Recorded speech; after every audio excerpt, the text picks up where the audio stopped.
अडानी के भाइयों का व्यापार चलता है, अडानी का व्यापार चलता है, गोडामी इंटरनेशनल। कौन जवाब देगा इसका? सीबीआई जवाब देगी।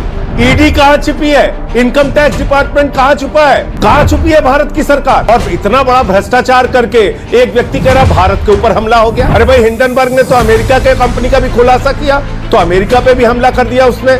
जापान की कंपनी का खुलासा किया तो जापान पे भी हमला कर दिया। और अगर भारत पे हमला हो गया तब तो भारत के प्रधानमंत्री को जरूर बोलना चाहिए, भारत के रक्षा मंत्री को भी बोलना चाहिए। देखिए संदीप जी, अडानी कोई इंडिया नहीं है और इंडिया कोई अडानी नहीं है। और भारत के प्रधानमंत्री वो इंडिया के प्रधानमंत्री हैं, वो कोई अडानी के प्रधानमंत्री नहीं है। लेकिन दुर्भाग्य से पूरी की पूरी भारतीय जनता पार्टी जिस तरह से अडानी के साथ खड़ी है, इनको करोड़ों निवेशकों की चिंता नहीं है जिन्होंने एलआईसी में अपना पैसा लगाया, उन कर्मचारियों की, उन मजदूरों की, उन किसानों की, उन गृहिणियों की जिन्होंने एसबीआई में अपना पैसा जमा किया है, जिनके दिमाग पर चिंता की लकीरें घूम रही हैं। और ये चिंता क्यों है? क्योंकि उसके नाम पर बिजली कर दिया, उसी के नाम पे कोयला कर दिया, उसी के नाम पे आयरन ओर कर दिया, स्टील की कंपनी कर दी, सीमेंट की फैक्ट्री कर दी, पोर्ट कर दिया, एयरपोर्ट कर दिया। जो व्यक्ति 2014 में 37,000 करोड़ की संपत्ति का मालिक था और जब कोरोना काल में पूरे दुनिया में महामारी थी, उस दौरान 2022 के दौरान उसकी संपत्ति बढ़ के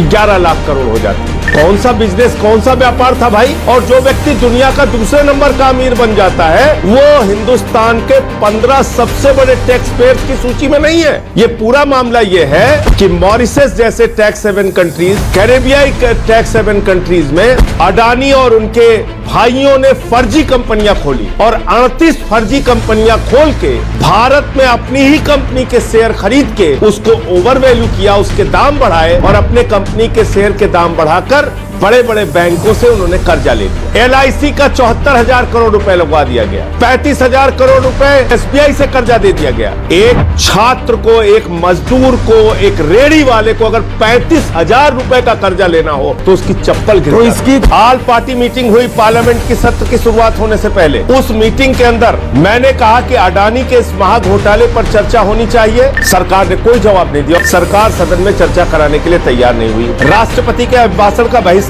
हम लोगों ने किया, आम आदमी पार्टी और बीआरएस ने, और वहां भी हमने डिमांड की कि भाई सदन में चर्चा कराई जाए, उसमें भी नहीं तैयार हुए। फिर आज 267 का नोटिस दिया पार्लियामेंट में, जो एक नियम के तहत दिया कि भाई 267 के नोटिस के तहत इतने बड़े महाघोटाले पर चर्चा कराइए। ये अमृत काल में जहरीला घोटाला है, लोगों की जिंदगी बर्बाद हो रही है। इससे 4.5 लाख करोड़ रुपए निवेशकों के डूब गए शेयर मार्केट के अंदर। कहां छुपी है भारत की सरकार?